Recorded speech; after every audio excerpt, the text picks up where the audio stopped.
অনুষ্ঠিত হয়ে গেল ত্রয়োদশ জাতীয় সংসদ নির্বাচন। ত্রয়োদশ জাতীয় সংসদ নির্বাচনের সকাল থেকে শুরু হয়ে বিকেল পর্যন্ত চলে বিরামহীন ভোট। ভোট শেষে উপজেলা সহকারী রিটার্নিং কর্মকর্তার কার্যালয়ে একে একে কেন্দ্র থেকে ভোটগুলো নিয়ে আসা হয়। আমরা দেখতে পাচ্ছি এই ভোটের প্রাপ্তির জন্য অপেক্ষায় রয়েছে হাজার হাজার সমর্থক যারা রয়েছেন তারা এখন পর্যন্ত জামালপুর ৪ সরিষাবাড়ি আসনে ধানের শীষের প্রতীকের প্রার্থী জনতা ফরিদুল কবির তালুকদার শামীম সাহেব তিনি এখনো বিপুল ভোটে এগিয়ে রয়েছেন।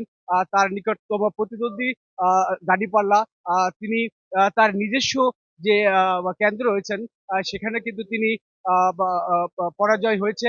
আমরা দেখতে পাচ্ছি যে এই যে শত শত মানুষ এই সারাদিনের ভোট প্রদানের পরে তারা কিন্তু এসেছে তাদের এই কাঙ্ক্ষিত ফল নেওয়ার জন্য।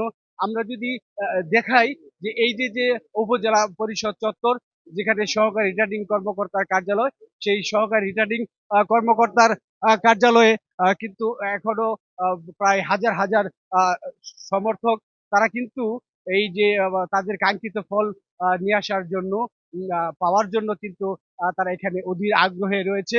আমরা যদি দেখাই যে জামালপুর ৪ সরিষাবাড়ি আসনে আমরা যদি ৮৮টি কেন্দ্রের ভিতরে ৫৯টি কেন্দ্রের ফলাফল অলরেডি চলে আসছে। ধানের শীষ প্রতীক যিনি পেয়েছেন ৯৬,৭১৫ ভোট এবং দাঁড়িপাল্লা প্রতীকে তিনি পেয়েছেন ২৭,১১৮ ভোট। এই ছিল আজকের এই এখন পর্যন্ত জামালপুর ৪ সরিষাবাড়ি আসনের যে প্রাপ্ত ফলাফল। এই ছিল সর্বশেষ তথ্য।